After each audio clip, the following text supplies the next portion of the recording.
Sveiki! Mani sauc Inga, un es esmu talantu direktore apvienotajā Printful Printify uzņēmumā.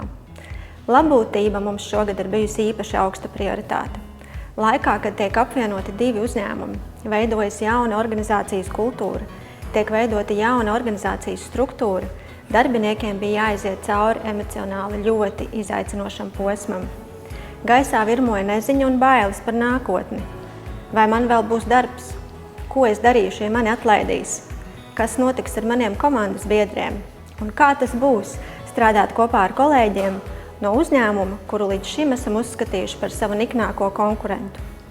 Gatavojoties integrācijas periodam, izstrādājām tiešām rūpīgu un pārdomātu plānu. Padomājām gan par kolēģiem, ar kuriem šķirsimies, lai viņiem šī pieredze būtu cilvēcīga un cieņpilna. Gan par kolēģiem, kuri paliek organizācijā, jo nebija šaubu, kā arī viņiem būs daudz izaicinājumu. Kāds ir mūsu apvienošanās stāsts, kāda ir kolēģu pieredze un ko mēs pa ceļam iemācījāmies? Uzzināsi vairāk Labbūtības konferencē Es daru tā. Tiekamies jau 21. augustā.